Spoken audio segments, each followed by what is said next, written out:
దిగ్బంధంలోనే చిక్కుకుని ఇది 6వ రోజు. వరద నీరు కొద్దిగా తగ్గినా ఇంకా జల దిగ్బంధంలోనే మగ్గిపోతోంది బెజవాడ. ఇప్పటికీ మోకాలు లోతు నీళ్లలోనే పలు కాలనీలు విలవిలలాడిపోతున్నాయి. జక్కంపూడి వైఎస్ఆర్ కాలనీల్లో అయితే నడుము లోతు నీళ్లలో నానిపోతున్నాయి. బుడమేరు నుంచి ఇంకా విజయవాడ నగరంలోకి వరద నీరు వస్తూనే ఉంది. 2 గంటలను పూడ్చినా 3వ గండి ద్వారా నగరంలోకి వరద నీరు వస్తోంది. 3వ గండిని పూడ్చడానికి ఆర్మీ సాయాన్ని కూడా కోరారు సీఎం చంద్రబాబు. విజయవాడ నగరంలో ఇంకా 1 టీఎంసీ వరద నీరు ఉన్నట్టుగా అధికారులు లెక్కగట్టారు.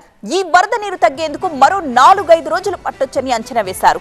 ఫైర్ ఇంజన్లు, మోటార్లతో వరద నీటిని ఎత్తిపోయడానికి ఏర్పాట్లు చేశారు. ఇంకా 26,740 ఇళ్లకు విద్యుత్ పునరుద్ధరణ జరగలేదు. ఈ రోజు నుంచి ఇంటింటికి రేషన్, పాలు, మెడికల్ కిట్స్ పంపిణీ చేయబోతున్నారు.